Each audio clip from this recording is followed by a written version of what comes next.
Bonsoir, merci à vous d'être là. On est très heureux de vous accueillir à la bibliothèque Villon dans le cadre de l'expo 14-18, Petit papier pour une grande guerre. Nous vous proposons donc un cycle de 5 conférences. Ces conférences sont soutenues donc d'une part par la mission centenaire 14-18 qui a bien voulu sélectionner notre projet, mais également par le groupe de recherche d'histoire de l'Université de Rouen, le GRIS. Voilà, ce sont nos 2 principaux partenaires sur cette manifestation. Alors ce soir, on a le plaisir d'inaugurer le cycle de 5 conférences qu'on va vous proposer tout au long de l'exposition pendant 3 mois jusqu'au 5 janvier prochain, avec donc des historiens, pour la plupart membres du groupe de recherche et d'histoire de l'Université de Rouen, comme Pascal Dupuis, comme Daniel Brun, comme Olivier Feuertag et comme Rémi Dalisson, ici présent. Et on aura en plus pour la dernière conférence la présence de Nicolas Offenstadt, que vous avez dû peut-être écouter sur plusieurs médias, puisque à l'occasion de la mission centenaire, comme il fait partie du comité scientifique de la mission centenaire, il a donné énormément de conférences et de communications très passionnantes. Et ce soir, donc, c'est Rémi Dalisson qui est avec nous. Alors, Rémi Dalisson est professeur d'histoire contemporaine à l'Université de Rouen. Il enseigne à l'ESP, voilà, de l'enseignement du professorat et de l'éducation. Si nous l'avons choisi, et il a accepté très généreusement notre proposition de commissariat d'exposition pour cette manifestation, c'est parce qu'en fait, son domaine de recherche principal en histoire, un de ses domaines principaux, c'est justement la mémoire des guerres, donc 19e, 20e siècle, en histoire culturelle et politique. Et donc, ayant fait paraître déjà nombre d'ouvrages sur le sujet, vous en avez ici 2, un sur le 11 novembre, un sur les guerres et la mémoire, donc au CNRS en 2013, et puis le dernier qui est paru sur l'histoire de la mémoire de la guerre de 14-18 en 2015, c'était chez Soteca. Puis le tout dernier, là, qui vient de sortir cet été, qui est passionnant aussi, sur une autre guerre, c'est Guerre d'Algérie, la mémoire impossible. Voilà. Donc Rémi Dalisson nous a accompagnés toute cette année dans la sélection et la préparation de cette exposition. Ce soir, une journée très particulière comme sujet, donc le 11 novembre, Rémi, entre mémoire souffrante et vertu civique. Je te laisse la parole. Et puis pour les questions, on pourra peut-être garder un temps à la fin pour partager ensemble. Je vais donc me passer le micro et d'abord remercier la bibliothèque Villon de m'accueillir, d'avoir organisé une belle exposition, remercier Catherine Lubar qui a beaucoup travaillé pour collecter les documents, ça a été un travail d'équipe très très fructueux, donc je remercie tout le monde une fois de plus. Alors, que dire en introduction? Bon, évidemment, 2018, vous le savez bien, c'est la fin du cycle du centenaire, qui, je vous le rappelle, à l'origine devait aller jusqu'en 2020, puisque la guerre ne s'arrête pas complètement en 1918. Et ce centenaire a été un succès, qui peut très bien s'illustrer par la grande collecte, que vous connaissez, donc cette idée de collecter les traces et les sources de la Grande Guerre pour en faire une gigantesque base de données européenne. Et je peux vous citer ce que dit le responsable interministériel des Archives de France qui coordonne la collecte. Il dit « Nous avons été heureusement surpris et nous avons mesuré à quel point la mémoire s'est transmise dans les familles depuis 3 générations. » Donc vous voyez, ils ont été surpris par le succès de cette collecte. Et comme je l'indique là, en 2018, il y a eu 2139 projets qui ont été labellisés, vous voyez, avec la petite cocarde, à commencer par notre magnifique exposition. Donc plus de 2000 projets labellisés par la commission du centenaire, 6000 depuis 2014. Et pour vous montrer l'actualité de la mémoire de la Grande Guerre, 2018, c'est non seulement le centenaire du 11 novembre, mais c'est aussi l'année Clémenceau. Donc il y a eu beaucoup d'opérations autour de Clémenceau.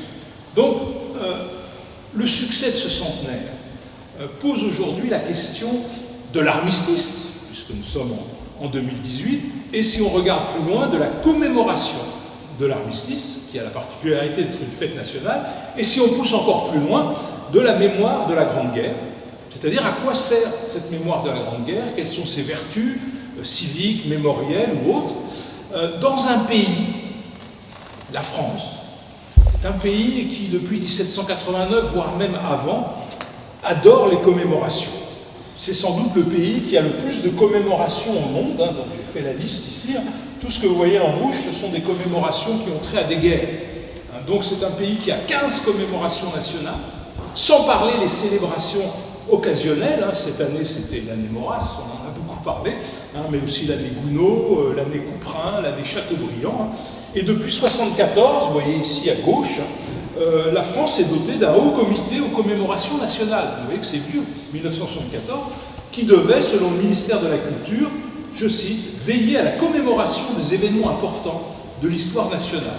Et tous les ans, ce haut comité publie une grosse brochure, dont je vous ai mis la dernière mouture ici, qui recense toutes les commémorations en France pendant une année. À titre d'exemple, en 2016, le haut comité avait relevé 86 commémorations, auxquelles il faut ajouter donc les 14 commémorations que vous avez là, hein, qui sont soit des fêtes nationales, soit des journées nationales. Donc il y avait une sorte d'obsession commémorative en France, hein, entretenue par l'État, l'école, beaucoup, et les médias. Alors à quoi doivent servir ces commémorations? On n'a pas tellement le temps, mais si vous voyez en haut à gauche, à 14 juillet en 1883, elles doivent, comme disait la Constitution de 1791, elles doivent, ces commémorations, éduquer le peuple aux valeurs républicaines. Je cite la Constitution, « Il sera établi des fêtes nationales pour conserver le souvenir de la Révolution française, entretenir la fraternité entre les citoyens et les attacher à la Constitution, à la patrie et aux lois. » Et si on prend tous les textes depuis cette date, de tous les ministères, hein, que ce soit le ministère des Anciens Combattants, que ce soit le ministère de l'Éducation nationale, tous réutilisent pratiquement les mêmes mots sur les vertus des commémorations nationales. Donc ça peut nous expliquer pourquoi il y en a autant en France. Seulement, là, il s'agit d'une guerre. Pas de n'importe quelle guerre, hein, de la plus grande guerre avant la Seconde Guerre mondiale, hein, de la plus grande guerre qui n'a pas été pensée, imaginée simplement. Hein. Donc la question qui se pose, c'est de quoi est-ce qu'on doit se souvenir ensemble? Puisque commémorer, après tout, ça veut dire se souvenir ensemble. Est-ce qu'il faut se souvenir, ici, vous voyez, le monument de Lunel, hein, vous avez des poilus dans le no man's land, pris dans les barbelés. Est-ce qu'il faut se souvenir de l'absurdité de la mort, de la souffrance? Ou est-ce qu'il faut se souvenir de la victoire de la République, de la victoire? Parce qu'après tout, il y a quand même beaucoup d'empires qui se sont effondrés en 1918 et la République française a tenu. Donc, est-ce qu'on se rappelle de la souffrance, de la mort, de la République triomphante, de l'Europe unie contre la guerre, ou du deuil des familles, hein, vous voyez ici, hein, une affiche du souvenir français. Bref, à quoi sert une commémoration nationale comme le 11 novembre? Quels en sont ses outils scénographiques? Quelles en sont ses finalités? Si l'on sait qu'à partir de 1922, on va le revoir, on est dans un pays hanté par le souvenir de la mort. Il faut quand même imaginer la France des années 20, hein, où on voit des veuves, des orphelins se promener, où le noir est la couleur dominante. Hein. La commémoration, en 1922, elle doit éduquer à une sorte de détestation de la guerre, à un civisme nouveau et à l'espoir d'un monde nouveau sans guerre. Et cette question hante le pays depuis 1922. La France couverte de cimetières, j'avais mis un exemple, hein, il hante le pays depuis 1922, d'autant plus que tous les ans, hein, vous avez un exemple à Rouen, un exemple à Nantes ici, tous les ans on commémore le 11 novembre. Alors je ne dis pas qu'il y ait énormément de monde aux commémorations officielles, mais on commémore le 11 novembre un petit peu partout, de la même manière. Donc il y a une unité de la commémoration du 11 novembre. Simplement, depuis 1945, il y a eu une autre guerre, plus terrible encore, même si c'est difficile de faire des comparaisons au niveau de l'horreur. Et donc, cette deuxième guerre, insensiblement, fait passer la mémoire du 11 novembre de la mémoire pure, du souvenir, à une historicisation, si je puis dire, de la mémoire, à mesure que les témoins meurent, à mesure que l'Europe se construit. Donc il y a bien une évolution hein, de ce 11 novembre qui est toujours écartelé entre ses missions. Hein. soit une mission purement civique, hein, comme je le mettais dans le titre, hein, c'est-à-dire pourquoi commémorer, soit une sorte de mission cathartique. Hein, que faire de la mémoire des familles? Simplement, le temps a passé, un siècle, donc évidemment l'objet est un petit peu différent. Donc si on termine cette conclusion un petit peu longue à mon goût, je ne devrais pas faire ça, on peut quand même dire que la commémoration en général et la commémoration de la Grande Guerre posent la question aussi du rapport de la France à son passé, de la différence entre histoire et mémoire. On en reparlera peut-être pendant les questions, c'est pas du tout la même chose. Donc on va essayer de comprendre pourquoi on commémore en France, pourquoi on commémorait et comment est-ce qu'on commémore aujourd'hui. Donc en première partie, on va s'intéresser, si je puis dire, à la commémoration purement mémorielle, puisque la guerre est toute récente, de ce qu'on appelait la der des der. Donc une sorte de commémoration entre douleur et espoir, si vous voulez, une période qui irait de 1918 à 1940. Alors, avant même la fin de la guerre, et c'est ça qui est intéressant, des projets pour commémorer les héros morts pour la France, comme on dira plus tard, se multiplient. Le 20 novembre 1916, à droite, hein, le président de la section locale du Souvenir français, donc une association qui avait été créée pour entretenir les tombes des combattants de 70, évidemment de 14, hein, François Simon prononce un discours à Rennes. Écoutez-le. Pourquoi la France n'ouvrirait-elle pas les portes du Panthéon à l'un de nos combattants ignorés, morts bravement pour la patrie? Donc il y a bien l'idée de faire une commémoration exceptionnelle pour une guerre exceptionnelle, dont tout le monde a compris le caractère extraordinaire. La même année, Jean Ajalbert, que vous avez là, hein, un écrivain dont le fils d'ailleurs est mort dès 1914 à la guerre, affirme à la presse « Je suis partisan, dit-il, son fils est mort depuis 2 ans, en 1916, d'une commémoration ineffaçable des victimes de guerre, pour que nos descendants soient obligés de penser à eux. » Donc vous voyez bien, pendant la guerre, déjà, il y a des gens qui réfléchissent. Jalbert fait une grande enquête, les grands intellectuels de l'époque y répondent. Donc comment est-ce qu'on fait pour commémorer? Est-ce qu'on construit un monument, un cénotaphe, etc., etc. Et en plus, l'État crée une sorte de matériel commémoratif qui est susceptible, 1, de récompenser les héros, mais 2, d'être utilisé dans une grande célébration nationale de la victoire française ou de l'armistice. Ainsi, vous avez le diplôme des morts pour la patrie, hein, qui est créé par la loi d'avril 1916. Vous avez la croix de guerre, que vous avez ici à droite, avril 1915, hein, et même, hein, donc, la catégorie mort pour la France est créée en 1915, comme vous le voyez à gauche, et il y a même mieux, pendant que l'on se bat, la France commémore déjà. Il y a une première fête, qui serait une sorte d'ancêtre du 11 novembre, qui est la fête de la victoire de la Marne, hein, qui célèbre le fameux épisode du taxi de la Marne en septembre 14. Hein, et donc dès l'année suivante, en septembre 1915, localement, mais avec les autorités nationales, est créée une fête de la victoire de la Marne. Hein, donc, vous voyez, 1915, au cimetière d'Estrenay, puis on construit des monuments, vous voyez, des monuments qui vont commencer déjà à préfigurer les monuments aux morts de 14-18. Hein. Donc on peut dire que la fête de la Marne est une sorte d'esquisse locale de ce que sera le 11 novembre, et on trouve certains des outils du 11 novembre dans cette fête. Hein. Des gerbes de fleurs, la Marseillaise, même une sorte de minute de silence, la présence des écoles, etc. etc. J'ai fait d'autres recherches. D'autres villes font aussi des cérémonies locales. J'en avais trouvé une grande à Troyes, par exemple, qui fait aussi une sorte de cérémonie locale qui préfigure le 11 novembre. Donc il y a bien des choses qui se créent pendant la guerre même. Et ça, c'est un cas unique, hein, avec une accélération, bien sûr, en 1918. Alors, 1918, a priori, si on pense maintenant, il ne faut pas faire ça en histoire, il ne faut pas faire d'anachronisme, il ne faut pas faire de téléologie, nous on sait comment ça se termine. Mais en 1918, on pourrait penser naïvement qu'il y a un consensus. Une guerre incroyable, une victoire inespérée, hein, quand même, ça a été un petit peu juste, etc. Donc, on a l'impression à rebours qu'il devrait y avoir un consensus sur l'idée de commémorer. Et justement, il n'y a guère de consensus dans la réalisation de la commémoration.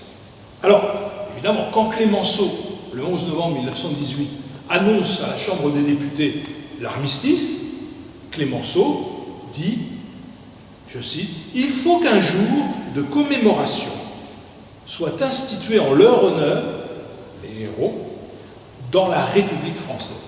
Donc il parle bien de commémoration, ce jour historique. Et puis, comme le pays est habitué à commémorer, on l'a vu tout à l'heure en introduction, qu'il y a plein de commémorations sous la Troisième République, on a l'impression que ça va se faire sans problème. Eh bien, pas du tout. Malgré l'union sacrée, malgré la solidarité des temps de guerre, très rapidement, la mémoire de la Grande Guerre va s'avérer extrêmement conflictuelle. Alors, grosso modo, il y a deux camps qui s'affrontent pour commémorer. Il y a le camp de l'État, si je puis dire, l'État républicain. Alors évidemment, l'État républicain est conscient des souffrances endurées, mais pour lui, la commémoration doit servir avant tout à vanter ses propres valeurs. Donc il préférerait plutôt cet État républicain célébrer de manière tout à fait classique, comme on faisait depuis 1880, la victoire de sa politique, la victoire de son idéologie républicaine, de ses valeurs sur le barbare allemand, bien sûr. Évidemment, ce qui mettrait en avant, c'est, vous avez la petite carte postale à gauche, c'est le retour de l'Alsace-Lorraine, l'Alsace-Moselle en réalité, c'est-à-dire la réalisation de la revanche pour laquelle il œuvre depuis 1877. Il y a un monument aux morts de 70 dans ce cimetière monumental à Rouen qui illustre cette propagande pour la revanche, et la première salle de l'exposition parle de cette propagande, entre guillemets, pour la revanche après la guerre de 70 qu'on connaît bien à Rouen. Donc, le retour de l'Alsace-Moselle, la revanche accomplie, la victoire du droit. Oui, ça, il faudrait mettre en avant la victoire du droit, mais un droit qui s'appuierait sur les valeurs républicaines.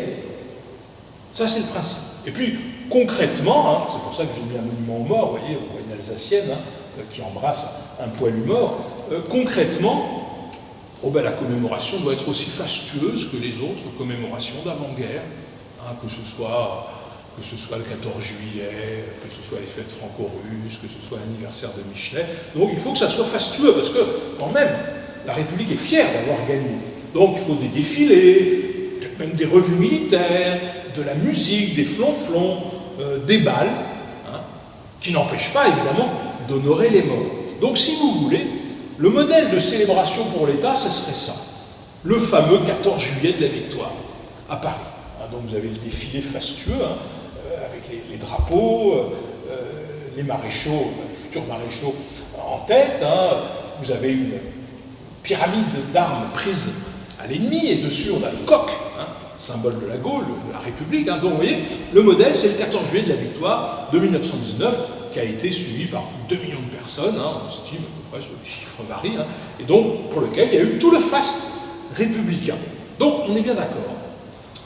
Pour la République, la mort n'est pas le thème principal de la commémoration de cette grande catastrophe. Même les anciens combattants ne seront pas ceux qu'on honorera le plus. C'est la République qu'on doit honorer le plus. Bien sûr, le 14 juillet 1919, il y a eu les mutilés de guerre, les gueules cassées qui ont défilé avant le défilé, le cortège. La légende veut que ce soit la seule fois où les Monceaux aient pleuré, etc., etc. Bon, bref. Mais à part ça, vous voyez, ce qui compte, c'est la victoire du régime qui a survécu à la plus grande des guerres, comme on l'appelait. Donc, des discours officiels, oui, il faudra en faire, des discours des politiques, des parades, des toasts, il faudra porter des toasts à la victoire de la République, de la musique, des fanfares, des hommages républicains. Bref, une fête didactique, civique, classique, qui servira en quelque sorte de démonstration de force de la République qui a triomphé de la mort et de la guerre grâce aux conquêtes de 1789, grâce aux droits de l'homme, qu'on va rappeler par de grands discours officiels. Ça, c'est le projet gouvernemental. Face à ça, il y a ceux qui l'ont faite, la guerre. Il y a les anciens combattants. Et là, ce n'est pas du tout le même objectif qu'ils ont pour une commémoration, pour se souvenir ensemble. Donc les anciens combattants, les survivants des 8 millions de Français qui ont été mobilisés, la moitié de la population active, alors je pense que c'est un peu excessif, c'est plutôt un tiers. L'essentiel de la jeunesse du pays, qui est passée au front par roulement, dont plus de la moitié, vous avez une carte d'anciens combattants, plus de 3 millions de personnes adhèrent aux associations d'anciens combattants, qui deviennent en quelque sorte des porteurs de la mémoire de la Grande Guerre. Et ces associations d'anciens combattants, elles sont extrêmement variées. Hein. Je vous ai mis l'ARAC, donc les anciens combattants communistes, républicains de gauche, on va dire, hein, les Croix de Feu, qui sont des anciens combattants, et vous voyez le brassard un petit peu spécial, et puis l'UNC, l'Union nationale des combattants. Hein. Attention, les Croix de Feu, c'est pas n'importe quoi, hein, c'est une association d'anciens combattants de droite extrême, pour rester elliptique, mais c'est 500 000 personnes. C'est un mouvement de masse, d'accord, il ne faut jamais oublier ça. Donc voilà, une diversité d'associations d'anciens combattants, il y a des associations nationales, il y a des associations locales, etc. Donc la France se couvre d'associations d'anciens combattants, vous lisez ce que dit Pro là-dessus, et donc on peut dire, c'est pour ça que je vous ai mis la ligne du petit journal à la rentrée des chambres, c'est un archétype beaucoup utilisé, ça, le passage de témoin d'un homme à l'autre. Dans la salle 1, vous avez le passage de témoin entre le soldat de l'an 2 et le soldat de 14-18. Là, vous avez le passage de témoin entre le poilu et l'homme politique. Et donc, pourquoi je vous ai mis ça? C'est parce que les anciens combattants, 3 millions de personnes, auxquels il faudra ajouter tous les autres, les familles et ça, sont un gigantesque groupe de pression, comme on dirait aujourd'hui. Un lobby qui siège aussi à la Chambre Bleue Horizon, et un lobby qui ne veut pas se faire voler la commémoration de son sacrifice, jusqu'alors inconnu. Il faut bien se rendre compte de ça. Il faut bien se mettre en 1918. Cette guerre est une horreur impensée avant-guerre et inconnue. On fera pire dans la Seconde Guerre mondiale, et on fera pire sûrement dans la dernière, dans celle qui viendra. Donc, pour ces anciens combattants, une cérémonie publique commémorant la Grande Guerre doit avant tout, avant la République, les valeurs des droits de l'homme, honorer ce qu'ils appellent les copains. Honorer tous les copains mutilés, 500 000, dont 15 000 touchés au visage, les fameuses gueules cassées. Hein. Les gueules cassées, c'est les grands blessés de la face, c'est une petite minorité. Hein. Il y a eu 3 millions de blessés, mais 500 000 grands mutilés. Hein. Et donc les 1 400 000 morts de cette guerre, donc une grande partie, 300 000, je crois, de mémoire, n'ont même pas été retrouvés, ils sont en morceaux, on n'a pas de corps. C'est aussi une des grandes nouveautés, ça, on n'a pas de corps. Donc il faudra qu'on fasse des momies. Bref, il faudra rendre hommage à tous les combattants qui ont tous souffert dans cette boucherie. C'est eux qui parlent de boucherie. D'accord? Ce seront les combattants, et non pas la République, qui doit être le centre, qui seront le centre de la célébration. Donc, pas question de célébrer une victoire politique avec toute la gloriole et tous les flonflons de la République. Ces flonflons, ces discours, ces toasts, ces défilés militaires, ça leur semble une récupération honteuse devant une victoire aussi cher payée. Je vous ai mis des gueules cassées, justement. 12 millions de morts au total. On est en train de réévaluer en permanence le nombre de morts de la guerre. Comment se réjouir, disent-ils, devant une souffrance pareille dans une France couverte de cimetières, dans une France où on sonne le glas chaque 11 novembre, dans une France où on se recueille en permanence pour les survivants, dans une France qui a réussi à gagner, mais parce que ça doit être la der des der, qui ne peut accepter un sacrifice pareil que si c'est vraiment la der des der. C'est embêtant par la Seconde Guerre mondiale par rapport à ça. Donc, aucun faste, aucune fanfare, aucun discours d'homme politique, aucune revue, aucun défilé, aucune arme. Ils ne veulent plus voir d'armes, ils en ont trop vu pendant 4 ans. Et pas d'hommes politiques. Parce que les hommes politiques, c'est ceux qui sont responsables, pour eux, de la guerre, de la durée de la guerre. Il y a toujours cette phrase que Nicolas Funchal, un ancien combattant, qui dit si on survit, en parlant à un député qui est venu voir le front, on s'en souviendra de vous. Voyez. Donc voilà, pas de décorum. Pas de décorum. Alors évidemment, si, on pourra parler au 11 novembre. Mais les seuls légitimes pour parler au 11 novembre, ce sont les anciens combattants. Et ils parleront pour raconter un peu leur souffrance, mais surtout pour faire une pédagogie de la paix. Voilà. Pourquoi ils ne veulent pas? Ils veulent être utiles à ça. Donc, parler de la paix, parler de l'horreur de la guerre et de la nécessité de la paix aux enfants, c'est-à-dire les futurs citoyens, et éventuellement les futurs soldats. Donc, évidemment, pour eux, la commémoration a un sens doloriste, compassionnel, faire son deuil, à faciliter la résilience, comme on dirait aujourd'hui, mais aussi un sens civique, mais pas civique au sens de promotion des valeurs de la DDHC, de la Déclaration des droits de l'homme, civique au sens de pacifiste. Il est là, le civisme. Tout ça est illustré, je vous ai mis à gauche, par le fameux serment de Verdun, 36, juillet 36, 3 ans avant la drôle de guerre. Donc le serment de Verdun, juillet 36, 20 000 combattants européens, autour de l'ossuaire de Douaumont, qui n'est même pas terminé, même pas totalement terminé, qui vont prêter serment contre la guerre, pour préserver la paix, au nom du sacrifice de tous les soldats européens. Vous voyez, là, on a un résumé du message d'une commémoration pour les anciens combattants. Voilà à peu près les deux positions. Je vous ai mis la pédagogie de la paix avec le fameux monument de Jean de Chou, on en reparlera un petit peu des monuments aux morts. Bon, voilà les deux positions en 1910. Donc vous voyez qu'il n'y a pas de consensus, contrairement à 14 juillet. Le bras de fer entre ces deux positions va durer 4 ans. Vous vous rendez compte? 4 ans de bras de fer entre ces deux écoles commémoratives, si je puis dire, avant d'arriver au 11 novembre. Donc, on n'a pas le temps de tout faire, de revoir toute la genèse de ces 4 années. Mais donc, rapidement, 1919, on célèbre le 14 juillet, je ne reviens pas là-dessus, de manière triomphale. 1919, c'est aussi, je l'ai mis en bas à droite, la première loi votée à l'unanimité sur la commémoration. Une loi du 25 octobre 1919, dans laquelle on dit tous les ans, le 1er ou le 2 novembre, une cérémonie sera consacrée dans chaque commune à la mémoire et à la glorification des héros morts pour la patrie.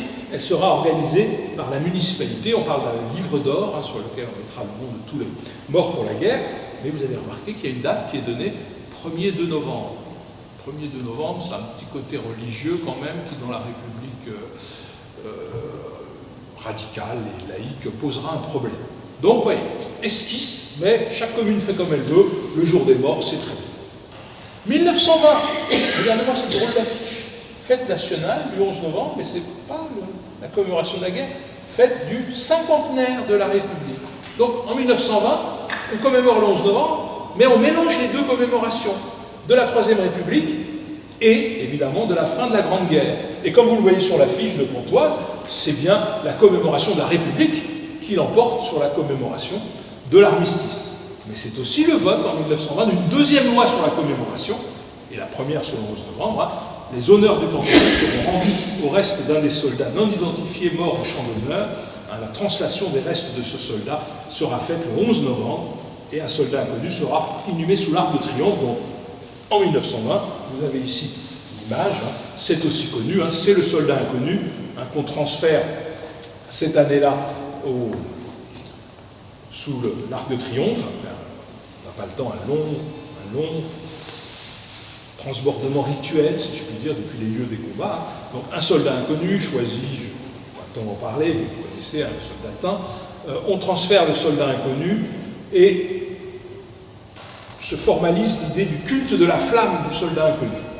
Une vieille idée qui date de 1921, qui a été reprise par Péricard, un ancien combattant, qui deviendra un vichiste plus tard, avec son slogan « Debout les morts ».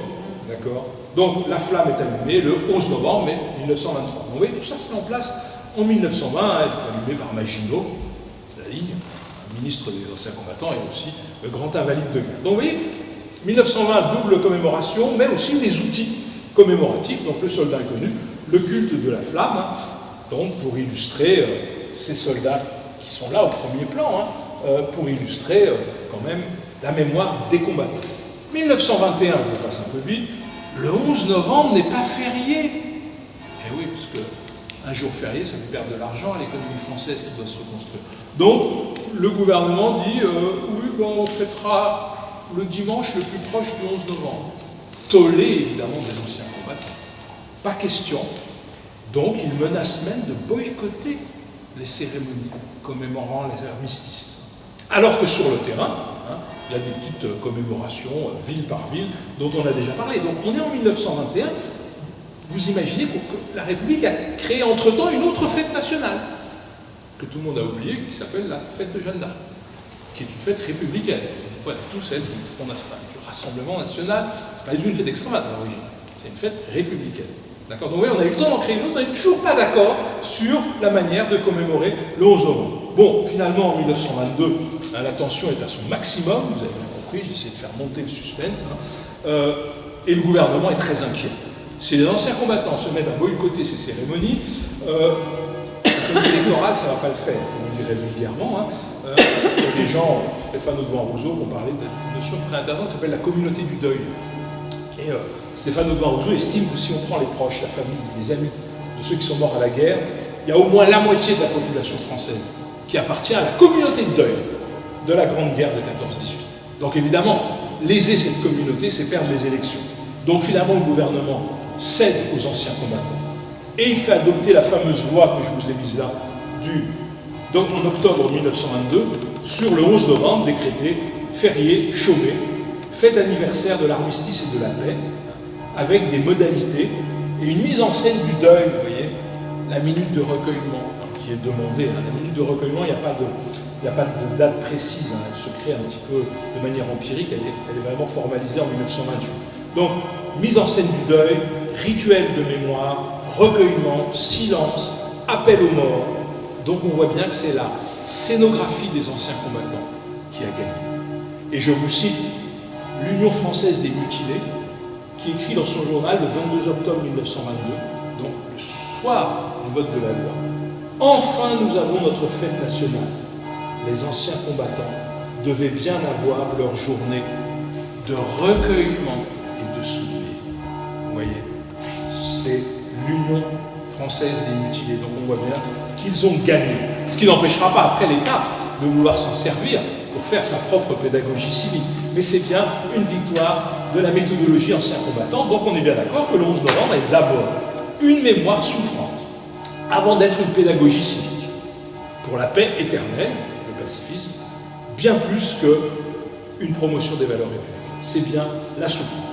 Donc après, une fois qu'on a la date, il ne reste plus qu'à mettre en scène la commémoration. Donc il faut créer une sorte de rituel cathartique de la mort. Et là, on va parler un petit peu de la scénographie du 11 novembre. Mais c'est facile parce qu'elle n'a pratiquement pas changé. Donc la scénographie du 11 novembre est à la fois classique, parce qu'on a des traditions, et nouvelle. Par exemple, il y a des messes le 11 novembre. Ce qui ne va pas de soi dans la République laïque. Mais s'il y avait le temps, je vous parlerais de la religiosité des tranchées. Donc il y a des messes, il y a des cérémonies religieuses pour différentes communautés, protestantes, juives, etc. Mais ce qui défile avant tout, ce sont les associations d'anciens combattants. Ce qui est nouveau aussi, c'est la minute de silence. On a vu tout à l'heure. C'est très important. Pro parle de forme de prière laïcisée. La minute de silence, on se tait pour recréer pendant une minute l'unité de la nation, comme au front. Donc vous voyez, c'est la perpétuation d'un acte de guerre. Il y a des gerbes de fleurs, des drapeaux, ça c'est classique, mais il y a l'appel aux morts. Ma mère avait une amie qui était née en 1917, pupille de la nation.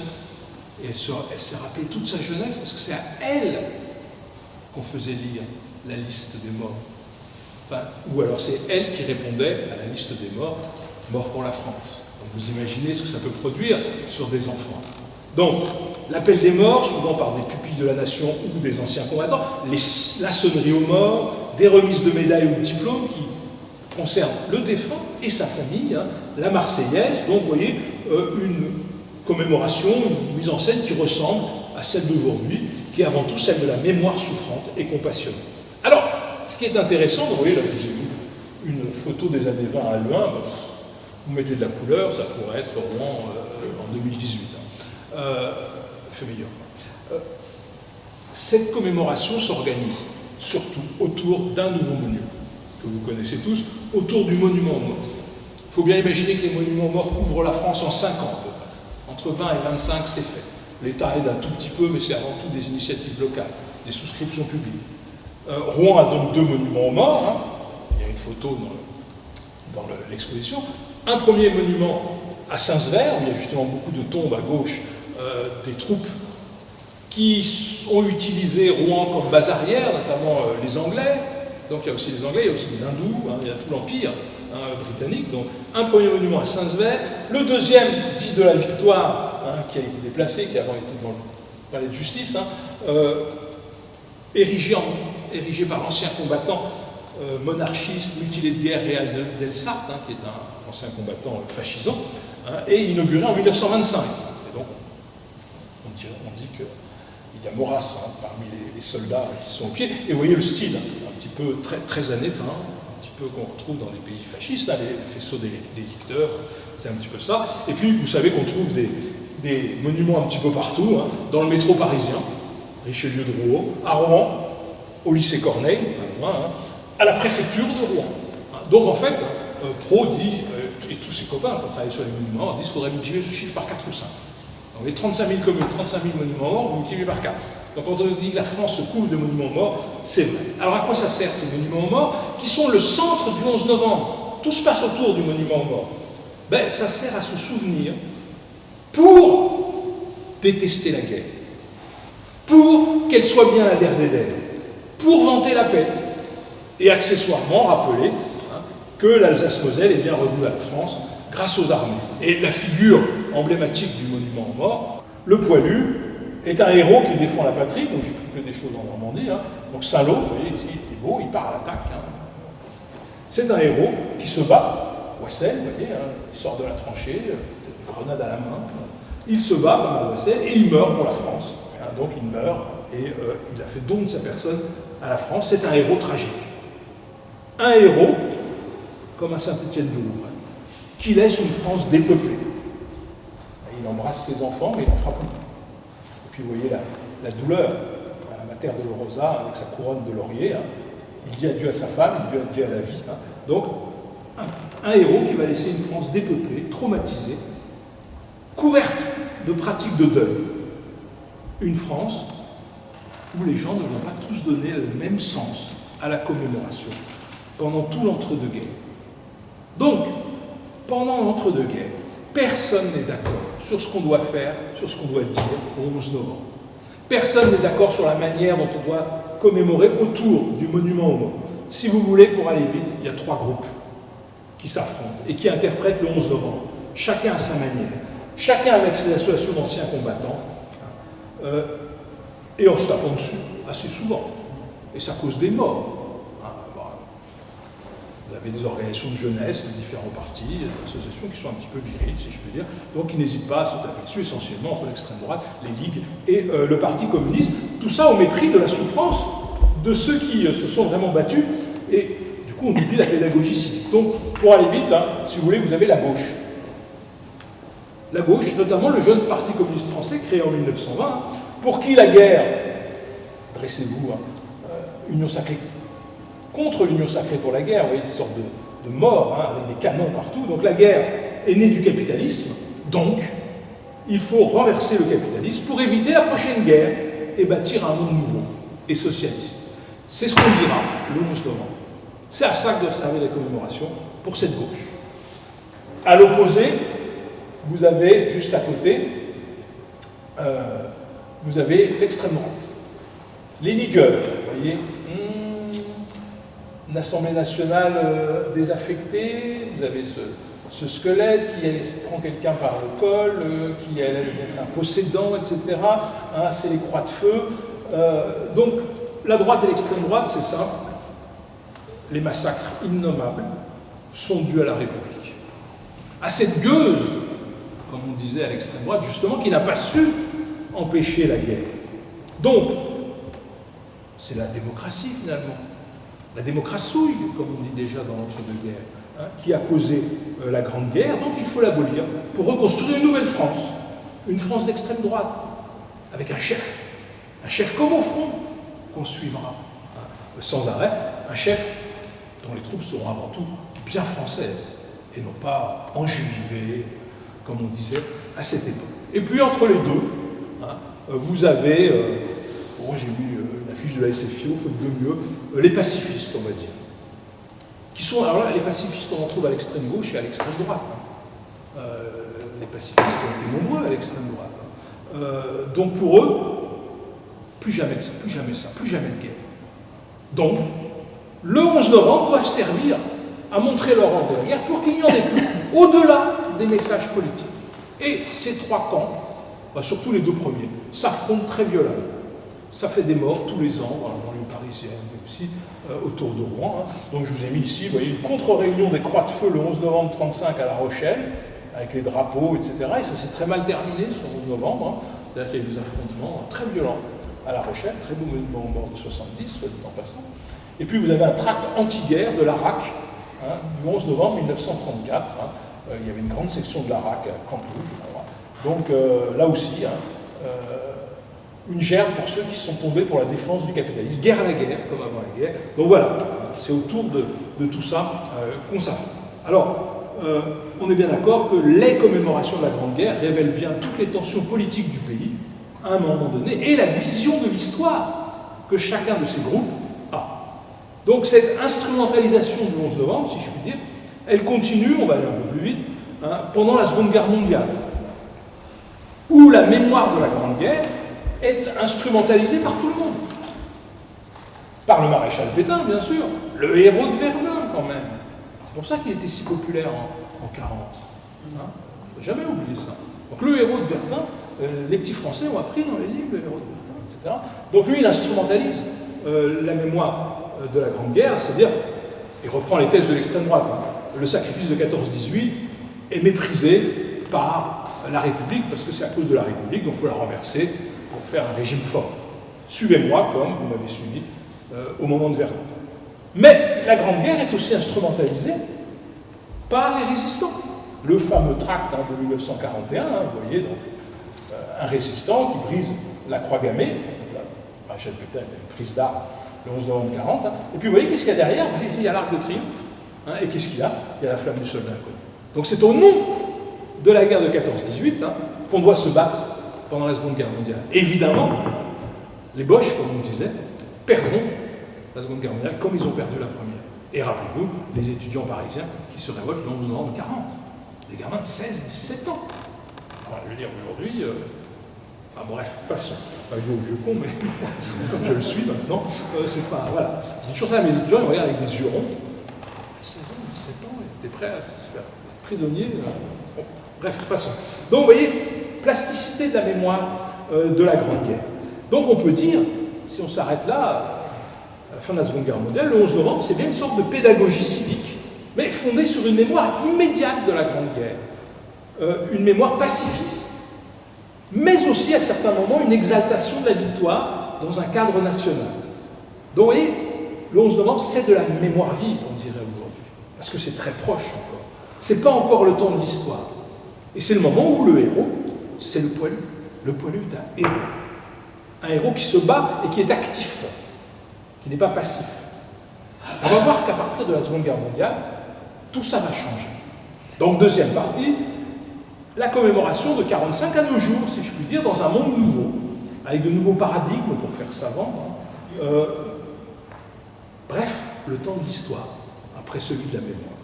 Alors, la mémoire de la Grande Guerre en 1944, c'est ça. Elle est face à ça. La mémoire de la Grande Guerre en 1944, elle est face à la mémoire immédiate d'un autre conflit, encore plus terrible. Encore que, celui qui était dans les tranchées et celui qui, dans la Seconde Guerre mondiale, est simplement au fin fond du pays de Caux et qui survit, c'est bien la première qui était un peu terrible. D'accord? Donc, un conflit terrible, j'ai mis la une d'un journal résistant, un conflit terrible illustré par les camps d'extermination, bien sûr, que personne ne pensait. Dire, même au sein de la communauté juive, alors, il y avait des informations qui circulaient, mais la plupart des gens n'y croyaient pas. Réduire des êtres humains à ça, à des stucs, à des morceaux, personne ne pensait qu'on pouvait le faire. Et puis c'est aussi l'atome, mais l'atome ça touche beaucoup moins la France que les États-Unis. Donc c'est des camps d'extermination, la bombe atomique, donc une mémoire terrible, qui concurrence, si vous voulez, Celle de 14-18, c'est pas si vieux 14-18, il ne faut jamais oublier, c'est juste une génération d'écart. Et puis le 11 novembre lui-même, en 44-45, il a une double mémoire à Paris, par exemple. Le 11 novembre, c'est la mémoire de la Grande Guerre, mais ça devient immédiatement la mémoire des résistants, des jeunes étudiants et lycéens qui se révoltent le 11 novembre 1940. Vous voyez, même le jour anniversaire a cette double mémoire, donc il y avait une concurrence entre deux guerres. Alors il y a en plus des concurrences internes, évidemment. Il y a des gens comme le grand Charles qui aimeraient bien d'autres dates, qui cherchent des dates. Le 8 mai, ça ne lui plaît pas trop, il y a un petit peu trop d'anglo-saxon. Donc lui, il aimerait bien le 18 juin au hasard. Il aimerait peut-être aussi la libération de Paris, Paris outragé, vous connaissez, Paris martyrisé, enfin, bref, je ne vais pas vous le faire. Ça pourrait être le 6 juin, pourquoi pas, normalement ils sont pour, le débarquement, etc. Donc il y a des concurrences de dates qui sont liées à ce qu'a été la guerre. Commémoration en 1960 de l'appel du 10 juin, mais au Mont Valérien, ce n'est pas une cérémonie nationale. Donc on n'est pas trop d'accord sur la date, et donc si vous voulez, il y a une concurrence, non seulement de date, mais de rituels, de mise en scène de la mémoire de la guerre. Si vous voulez, dans les années 50, il y a du classique. Le 11 novembre, vous voyez, défilé, c'est un Syrien sous l'Arc de Triomphe à Paris, défilé classique, où il y a du monde, parce que les anciens combattants sont encore nombreux. René Coty, idole nationale, locale, René Coty, c'est un ancien combattant de la Grande Guerre. Charles de Gaulle, j'en parle même pas. D'accord? Donc, voilà, le 11 novembre classique, des présidents qui sont des anciens combattants, mais un classicisme qui commence à sembler un peu désuet à la fin des années 50. Et puis, à côté de ça, vous avez un nouveau rituel, une nouvelle façon d'incarner la mémoire d'une guerre, celle de la Seconde Guerre mondiale, qui va faire concurrence au 11 novembre, avec un mythe nouveau. Pas le pauvre soldat de 40, je suis en train de faire un bouquin là-dessus, sur la mémoire des soldats de 40, publicité, mais ça permettra en 2020. Non, on n'en parle pas. La vache et le prisonnier, Marguerite, tout ça, on oublie. Par contre, le nouveau héros, c'est pas le soldat, parce qu'il est vaincu, c'est le résistant. Le résistant compliqué, mi-civil, mi-combattant, et donc c'est à eux qu'on fait des monuments. C'est pas du tout aux 3 millions de gens qui ont été mobilisés en 40. Donc voilà, des nouveaux monuments à la résistance, un nouveau héros, le résistant, de nouveaux hymnes, le chant des marais, que vous connaissez, vous avez été repris pour le chant des femmes, etc., etc. Je ne vais pas vous le chanter non plus. Donc, des rituels à la fois différents et communs avec l'ensemble. Il y a aussi des minutes de silence pour les anniversaires de la Seconde Guerre mondiale. Et puis, bien sûr, il y a la société, le contexte social. Les années 50-60, c'est les guerres coloniales, c'est les attentats. C'est l'OAS qui manifeste le 11 novembre 1960 à Paris. Il y a la guerre froide, en bas, ici. Il y a le consumérisme. Il y a de nouvelles commémorations qui se créent. Il y a la commémoration, l'anniversaire de la déportation qui est créée dès 1954. Et puis, il y a donc toute la contestation sociétale. Vous connaissez tous cette fameuse manifestation de 1970, où des femmes sont allées sur le monument aux morts, dire il y a plus inconnu que le soldat a connu sa femme. Donc vous voyez, il y a de nouveaux combats, le féminisme, etc., qui évidemment concurrencent un peu tous ces rituels, et plus le temps passe, plus les anciens combattants meurent. Il y a une accélération à partir des années 70 de la mort des anciens combattants. Quoique, quand on survit à la guerre, c'est qu'on est costaud généralement. Plus les anciens combattants meurent, plus les générations se renouvellent, plus le souvenir de l'importance de 14-18 s'estompe dans ce contexte de 30 glorieuses, dans ce contexte écrasé par la mémoire de la Seconde Guerre mondiale.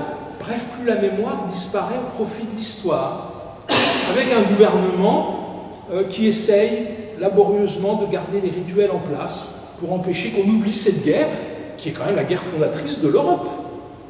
On l'oublie toujours. Donc on passe à un moment de bascule, de rénovation et de disparition de témoins, si vous voulez. La génération des poilus, vous avez ici l'ancien poilu Lucien Montazel en 1988, les poilus disparaissent. Ils ne sont plus que, les anciens poilus, que 400 000 à peine dans les années 65-70. La dernière fête, le dernier grand 11 novembre, c'est amusant, c'est le 11 novembre 68, on dit pour d'autres choses, mais c'est normal. C'est le cinquantenaire de la fin de la Grande Guerre. Il y a les grands défilés partout en France, reconstitution, défilé des soldats en uniforme avant bleu horizon, donc en uniforme Garance, etc. Donc voilà, on a une sorte d'apogée du rituel ancien en 1968, et on bascule très rapidement, je vais vite, dans les années 70, où un jeune homme, française, décide de moderniser les rituels. Alors, pas que les rituels du 11 novembre, tous les rituels, le 14 juillet, etc. Donc Giscard d'Estaing, qui impose de nouveau une nouvelle manière de commémorer la Grande Guerre, vous voyez, en déplaçant le 11 novembre, par exemple à Verdun. C'est pas saut en soi, c'est une certaine logique, avec de nouvelles images, au moment où, alors la caricature est un peu plus vieille, mais 99, mais elle illustre un peu cet esprit, au moment où l'habitude de commémorer est un peu célébrée. J'aurais pu vous mettre des caricatures de Camus, etc. Moi, dans les années 70, j'étais délégué de classe dans mon petit lycée de province. Tout le 11 novembre, j'allais au monument aux morts du lycée. Ça nous faisait rigoler, parce que bon, voilà. Bref, donc vous voyez, caricature, idée que ce serait un peu ringard. Et puis déjà, Giscard a cette idée, allez, si on rassemblait toutes les commémorations de guerre en une seule fête. Donc c'est pour ça, vous le savez bien, qu'il supprime le 8 mai. Et le transforme en 9 mai, anniversaire de la jeunesse et de l'Europe. En disant, on va tous célébrer le 11 novembre. Non, les 14 sont furieux. Non, le 11 novembre, ça a son sens. Et ceux de ce moment-là sont aussi furieux qu'on supprime le 8 mai. Voilà un peu ce qui est dans l'air. Vous voyez, il y a une sorte de banalisation de la mémoire de la Première Guerre mondiale. Mitterrand, ma foi. Alors Mitterrand, c'est intéressant. C'est à la fois un enfant de la guerre. Il est né en 1917. Donc lui, il a vécu tout l'entre-deux-guerres, il s'en souvient. Donc, c'est un enfant de la Grande Guerre, donc il essaye de ramener le souvenir de la Grande Guerre sur le devant de la scène, mais quelquefois un petit peu maladroitement. Il honore le maréchal Pétain, parce que c'est le vainqueur de Verdun. Pour sa génération, c'est important. Oui, mais quand on fleurit la tombe de Verdun, c'est aussi la tombe de celui qui a fait Vichy. Bon, alors il y a un rapport spécial à Vichy sur lequel je n'ai pas le temps de m'étendre, mais bon, voilà. Donc, un certain retour de la Grande Guerre. Ça gerbe sur le monument aux morts, il dépose sa gerbe sur le monument aux morts jusqu'en 1991, mais des grandes fêtes pour le 70e anniversaire de la Grande Guerre en 1984. Il rencontre Kohl en septembre 86, et c'est à Verdun, c'est pas pour rien, d'accord. Il y a plein de colloques pour le 70e anniversaire de l'armistice, donc il essaye de ramener le souvenir de la Grande Guerre sur le devant de la scène, mais en même temps, comme dirait Jupiter, en même temps, il poursuit l'œuvre de Giscard. Oui, ils sont en plus de continuité que de rupture en histoire. C'est-à-dire qu'en 11 novembre, vous voyez ici, il y a le prince héritier anglais, donc il parle de plus en plus d'Europe. Il parle de paix. Alors là, paix, c'est bien les anciens combattants, mais c'est aussi la nouvelle Europe. Il invite le prince de Galles, donc en 88. Il évoque le 11 novembre la mémoire de la Seconde Guerre mondiale. Donc lui aussi participe à cette confusion en parlant des étudiants, évidemment. Il célèbre l'outre-mer, il célèbre les colonies qui ont participé à la Grande Guerre. Donc, vous voyez, il continue dans les thématiques giscardiennes. Mais en même temps, encore une fois, c'est aussi une rupture parce que, vous le savez, c'est lui qui rétablit le 8 mai. Et s'il rétablit le 8 mai, ça permet de recentrer le 11 novembre sur la mémoire de la Grande Guerre. D'accord? Donc, vous voyez que c'est assez complexe, l'épisode mitterrandien. Donc, voilà. Le tout sur fond de mort accélérée d'un ancien combattant. Donc de passage de la mémoire à l'histoire. Jacques Chirac, Jaco. Vous voyez en haut à gauche, lui il poursuit à peu près l'œuvre de Mitterrand.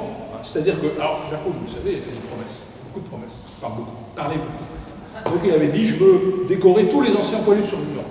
Panique au ministère, on ne sait pas où ils sont, on ne sait pas combien il y en a. Donc tout le monde se met à chercher les derniers poilus, etc. Donc vous voyez, il est en train de décorer un poilu. En 1995, ils ne sont plus que 4000. 4000 en 1995. Donc vous voyez, continuité en honorant les poilus, en déposant une gerbe à Douaumont, en arrêtant de commémorer le maréchal Pétain au motif que Vichy, etc. Et en même temps, toujours, européanisation du 11 novembre. Pendant 5 ans, le pauvre vieux, il a Lionel Jospin comme Premier ministre, et donc il européanise le 11 novembre, et son ministre, Jospin, avec son accord, commence à évoquer des sujets un peu tabous de la mémoire de la Première Guerre mondiale. Il évoque les mutins et les fusillés lors d'un grand discours à Craonne en 1988. Vous avez ici le monument. Il évoque les souvenirs des combattants. Il évoque le poilu comme étant plus une victime qu'un héros. Donc vous voyez, il y a aussi un glissement dans la mémoire de la Première Guerre mondiale. Et puis, Chirac, c'est aussi évidemment levé le dive, c'est-à-dire la reconnaissance d'autres catastrophes et de la part de la France dans ces autres catastrophes, donc un retour de la mémoire de la Seconde Guerre mondiale à travers le prisme de la déportation. Il arrête de faire fleurir la tombe de Pétain, il fait enlever le portrait de Pétain au fort de Vaux, quand même, c'est extrêmement fort. Et il y a toujours, on n'a pas le temps, et ça vous verrez cet excellent livre, on n'a pas le temps, il y a toujours des incidents au 11 novembre. On se tape dessus pour des guerres avec guerre, le capitalisme, etc. Donc voilà, ça continue. Il n'empêche, j'avais mis cet extrait de Libération en 1988 qui parle de guerre entre Chirac et Jospin à propos des fusillés. Il n'empêche que dans ces années 80-90, vraiment le 11 novembre se transforme en pédagogie civique. Non plus au service de la nation, comme sous la Troisième République, comme sous la Quatrième République, mais une pédagogie civique pour la paix. Et donc là, on peut dire que ça retrouve le discours des anciens combattants. Donc une pédagogie civique pour la paix, mais une paix européenne, voire mondiale. Donc on avait une sorte de continuation, mais dans un cadre nouveau, de la mémoire des anciens combattants, une détestation de la guerre qui fait apparaître le poilu comme une pure victime, et non pas un héros. Donc on en arrive à la période très très contemporaine, qu'on pourrait appeler le retour de l'histoire, et des nouvelles représentations du 11 novembre. Rapidement, le 11 novembre sous Sarkozy, alors, Nicolas avait une vision un petit peu particulière de l'histoire. Il voulait retrouver une sorte de roman national à la Troisième République, comme disait son conseiller Max Gallo, qui fut il y a fort longtemps un grand historien. Il voulait retrouver l'âme de la France. Alors, l'âme de la France, moi, dans la vis, tout ça, voilà. En 2000, un peu plus compliqué. Et donc, pour lui, les commémorations devaient servir à retrouver une sorte d'âme française éternelle, un peu une France racinée à la Barrès. Je dis Barrès, je n'ai pas dit Maurras, on est bien d'accord. Donc, pour lui, le 11 novembre, c'est important. Pour lui, le 11 novembre, c'est un repère structurant de l'identité française, et il est très influencé par des gens un petit peu discutables, puissants, etc. On n'a pas le temps d'en parler. Donc, il prend plein d'initiatives, vous savez bien, historiques. Lecture de la lettre de Guy Loquet dans les établissements, etc., qui tombe un peu à côté. Projet de création d'un musée d'histoire de France avec des héros bien précis. Parrainage d'un enfant exterminé dans chaque école de France, récupération du sacrifice des Glières, donc un activisme mémoriel, je dirais, sur lequel je n'ai pas le temps de m'étendre. Mais pour le 11 novembre, c'est ce que j'ai mis en bas, il poursuit l'œuvre de son maître, en fait, qui est Giscard d'Estaing. C'est-à-dire, il impose une nouvelle scénographie des 11 novembre. Il se déplace à Daumont, à Verdun en 2008. Il demande qu'on filme en plan serré, qu'il y ait des images de poilus un petit peu partout. Il fait venir plus d'enfants que d'habitude. Il donne des interviews en direct. Il parle, lui, l'homme politique, le 11 novembre. Ce que ne voulaient pas les anciens combattants, vous vous souvenez. Il fait des grandes obsèques nationales à Lazare Ponticelli. Donc vous avez là le dernier poilu mort en France à 110 ans quand même, qui ne voulait pas justement d'obsèques nationales. Il disait, mais pourquoi moi et tous les copains qui sont morts? En plus, c'était rien qu'un migrant, après tout. Il était rentré clandestinement en France. Bien, bref. Donc, grande mise en scène, mais au profit d'une idée préconçue de ce que doit être l'histoire pour Nicolas Sarkozy. Mais dans ses discours, il continue ce qu'ont fait les autres présidents, y compris le Premier ministre de gauche, Lionel Jospin. Donc dans ses discours, il évoque de plus en plus l'Europe. Et chose qu'on a oubliée, il parle des mutins qui ont refusé de se battre en 2008. À peu près dans les mêmes termes, c'est là-dedans que Lionel Jospin. Vous voyez, droite et gauche, il y a une continuité. En disant bien qu'ils ne sont pas responsables et que c'était compréhensible qu'ils aient peur. Et qu'ils étaient quand même des fils de France qui devaient être honorés. Après, il y a la question de la réhabilitation judiciaire, ça c'est beaucoup plus compliqué. Et vous voyez, le discours sur les mutins, sur les fusillés, est exactement le même que celui de Lionel Jospin. Il invite le prince Charles en 2008, et surtout, en bas à gauche, Angela Merkel, 2009 quand même, invitée au 11 novembre, l'héritière des Allemands. C'est quand même un geste extrêmement fort. Alors évidemment, vous direz qu'il n'y a plus beaucoup de poilus pour le voir, mais quand même, la symbolique est très très forte. C'est la première fois qu'un chef d'État allemand est invité un 11 novembre, donc il évoque la paix. Beaucoup de discours sur la paix, il fait beaucoup de discours, hein. Vous ne voulez pas un secret temps. Bref, il internationalise la mémoire de la Grande Guerre à travers le 11 novembre. Alors ce qui est intéressant, c'est que ce 11 novembre a changé. Je vous ai mis une couverture de Tardy. Il n'y a pas Michel Tardy qui fait des BD sur la Grande Guerre. Plein de gens font des BD sur la Grande Guerre, et même mieux que Tardy. Parce que Tardy dit la même chose depuis 30 ans. Donc, voilà. Bon, bref. Donc, c'est quand même intéressant, Tardy, parce que ça vous montre un peu ce qu'est la nouvelle vision du poilu aujourd'hui. C'est-à-dire que le poilu n'est pas, c'est Parcelli, très bon souvenir français maintenant, qui disait, n'est pas mort pour la France. Il est mort à cause de la France. C'est-à-dire on passe du poilu héros au poilu victime d'une machine qui l'écrase. C'est ça la nouvelle vision. Et cette victimisation du poilu en fait quelqu'un qui n'a pas de libre arbitre. Hein. Mais ça va bien avec cette idée d'une guerre qui écrase l'individu et contre laquelle il faut lutter. Donc, la souffrance du poilu est mise en avant pour montrer l'absurdité de la guerre. C'est ça, c'est ce qu'auraient voulu les anciens combattants, sans doute. Vous voyez, on fait des reconstitutions autour de ceux qui ont été fusillés pour l'exemple. Donc vous voyez, on réhabilite les victimes, on réhabilite les fusillés, on lit de plus en plus de lettres de poilus au 11 novembre, et ce sont les enfants qui les lisent. Bref, il y a une sorte de nouveau 11 novembre, doloriste, une sorte de retour aux valeurs du début, mais avec une inversion totale de l'image du poilu. Ce n'est plus un héros, c'est une victime pure. Et on magnifie, à travers le 11 novembre, l'Europe et la paix. Donc, vous voyez, il y a à la fois un retour et une différence. C'est aussi le temps où la droite comme la gauche, pas le temps, veulent réformer le système des fêtes en France. Il y a le rapport Caspi qui est très ancien, peut-être de 2007, et donc il y a cette idée qu'il faudrait faire un 11 novembre, comme dans les pays anglo-saxons.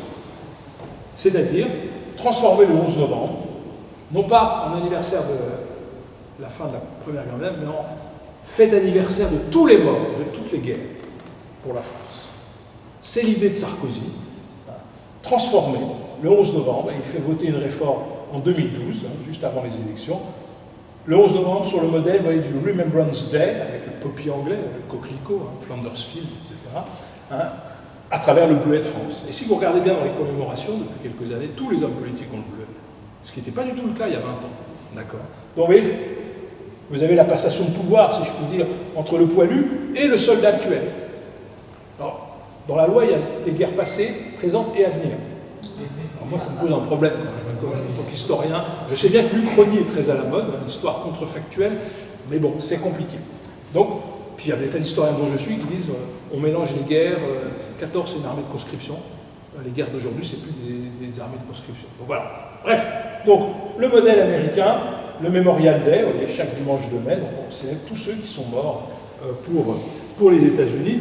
Donc voilà, un nouveau 11 novembre qui devient la fête de tous les morts pour la France, une sorte de Remembrance Day, et cette rénovation du 11 novembre précède, vous l'avez noté, le centenaire. Donc ça va avec le renouveau historiographique autour de la Seconde Guerre mondiale que le centenaire a accéléré en France. Il existe déjà ce renouveau historiographique. Donc la mission du centenaire fait la part belle à une nouvelle génération d'historiens. Alors il y a toujours les Antoine Pro, les Jean-Jacques Becker, ils commencent un petit peu à vieillir, Nicolas Offenstadt, Nicolas Beaupré, Pignot qui a travaillé sur l'enfance, Élie Julien, Vidal-Naquet qui a travaillé sur les amours dans les tranchées. Bon, il y a toute une nouvelle génération qui travaille sur la Grande Guerre et qui se saisit de l'occasion des 11 novembre et du centenaire pour renouveler la mémoire de la Grande Guerre. Donc vous voyez bien, on est bien passé de la mémoire à l'histoire. La Grande Collecte, n'oubliez pas, donc je vous l'ai dit, qu'elle doit servir de base européenne de données. Et je vous ai mis, vous voyez, le site très très bien, 1418 Online, donc c'est un site en anglais, mais justement qui montre la version mondialisée de la guerre. Donc, l'histoire de la Grande Guerre quitte les seules frontières de la France pour devenir une histoire transnationale, illustrée par le 14 juillet 2014, 72 pays participent. Le 11 novembre 2018, il y aura 80 pays qui vont participer au 11 novembre. Chaque pays a son site de commémoration, l'Anzac Day pour les troupes d'Australie, ils ont débloqué 150 millions de dollars. Vous avez aussi les Canadiens, Vimy. Donc vous voyez, chaque pays se saisit du centenaire pour faire un peu le point historiographique et passer de la mémoire, puisqu'il n'y a plus de survivants, c'est la même problématique pour la Seconde Guerre mondiale, à l'histoire, mais une histoire transnationale. Donc on commémore en Inde, on commémore en Nouvelle-Zélande, on commémore en Chine, et on commémore même dans les Länder allemands. Alors je vous ai mis ici le fameux album franco-allemand du centenaire, c'est les Länder, plus que l'État fédéral, mais c'est un État décentralisé. Et l'axe franco-allemand, illustré par cet album franco-allemand, est essentiel dans la mission centenaire, et tout ça passe par des actes symboliques en France. Vous avez un hommage au chemin des dames, c'est-à-dire une boucherie aberrante en 2017, et vous avez l'anneau de la mémoire qui est inauguré par le même François Hollande à Notre-Dame-de-Lorette. Et qu'est-ce qui est intéressant dans cet anneau de la mémoire?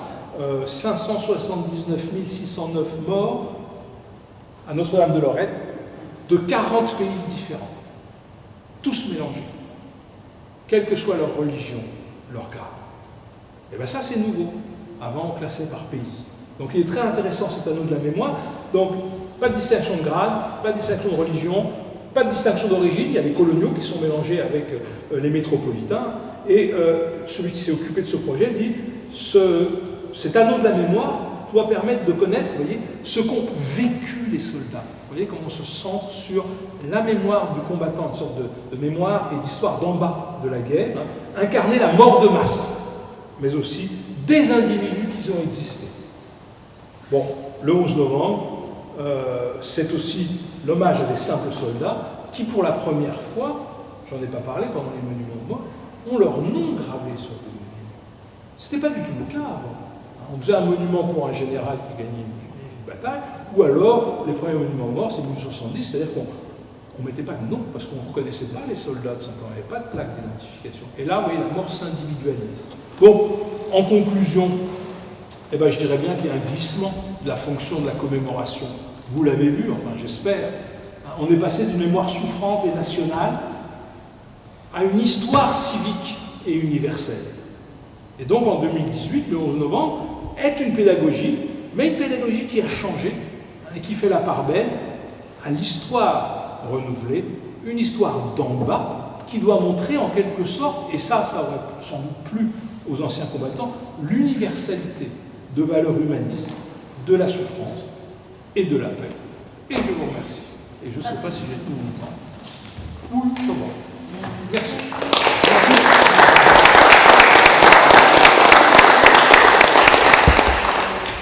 Je ne sais pas vous, mais moi, c'est la première fois qu'on me parle du 11 novembre, une date mortuaire de façon si vivante.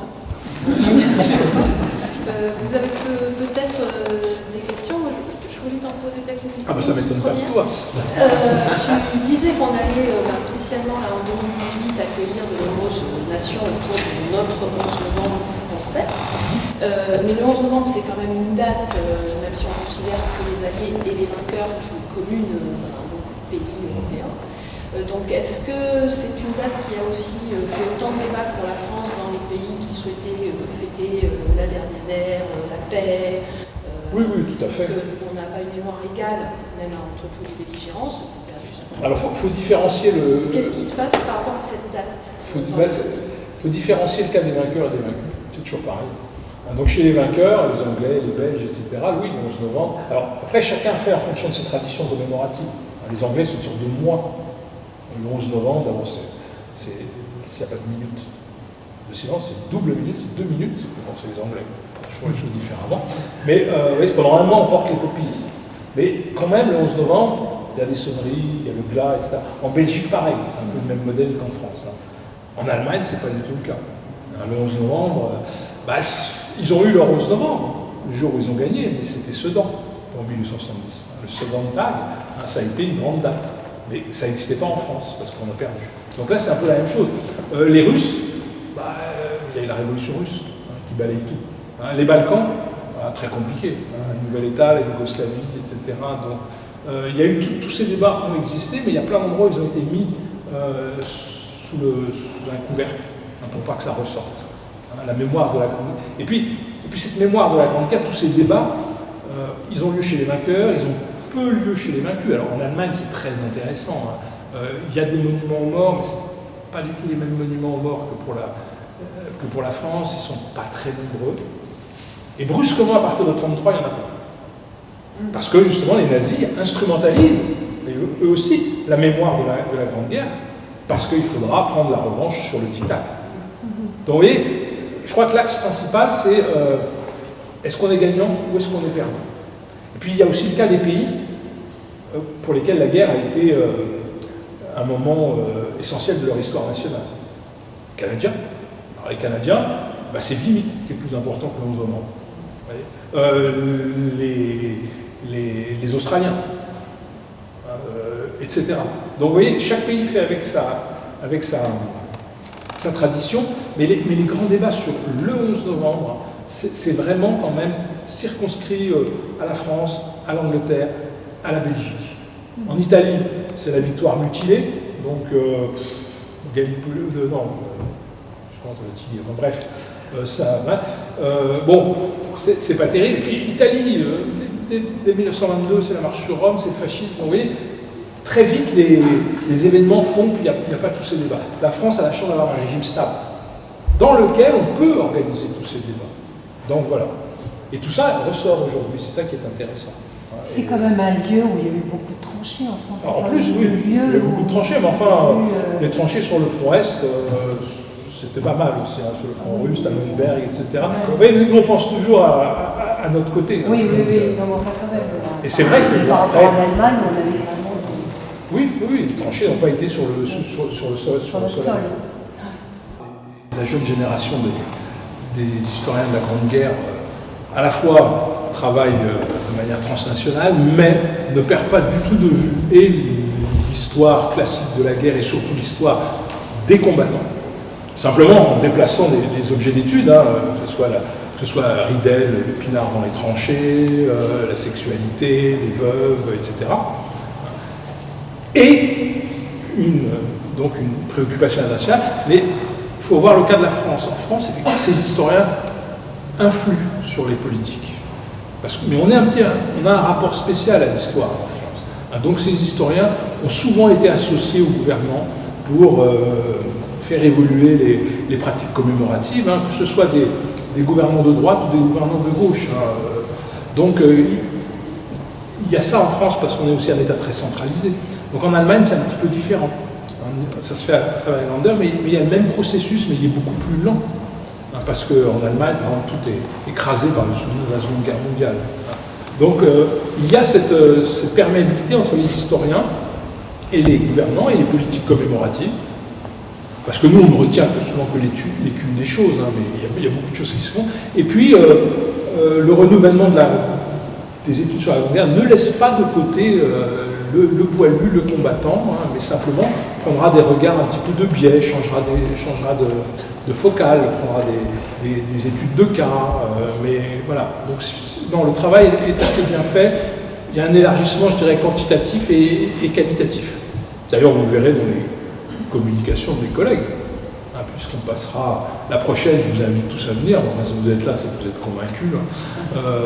Ça sera sur l'argent, le nerf de la guerre, hein, c'est important, par un grand spécialiste, hein, donc on va parler d'argent, on va parler de caricature, on va parler de noms de rue, c'est-à-dire comment on grave dans l'espace la mémoire de la Grande Guerre, et la Rouen c'est important, hein, on va aussi parler des autres combattants sur d'autres terrains, hein, donc vous voyez, je dirais que la diversité des conférenciers illustre ce foisonnement qui est assez complet. On te retrouvera aussi le 24 novembre, on organise une table ronde avec les auteurs normands qui, chacun dans leur genre, que ce soit la BD, le livre jeunesse, le documentaire, ont traité aussi récemment de la guerre 14-18. Donc voilà, n'hésitez pas à revenir me voir. Mais ce qui est important, juste avant de partir, c'est quand même l'importance qu'a encore cette mémoire de la Grande Guerre. On s'empoigne encore en France pour cette guerre-là, Et ça, c'est un cas un petit peu unique. Alors, à part les pays pour qui ça a été la création de leur nation, hein, comme les Australiens, les Canadiens, je veux dire, quand un chanteur de rap est invité à 11 novembre à Verdun, ça fait un grand scandale, qui a été très maltraité d'ailleurs. Hein. On a le temps, je pense, d'en parler un jour. Mais bon, et ben ça, c'est assez unique quand même. Mais parce qu'on a un rapport spécial et à l'histoire, et à l'école, et à la guerre. Et parce qu'on adore communiquer. On est un petit peu spéciaux. Voilà, bah, écoutez, je vous remercie.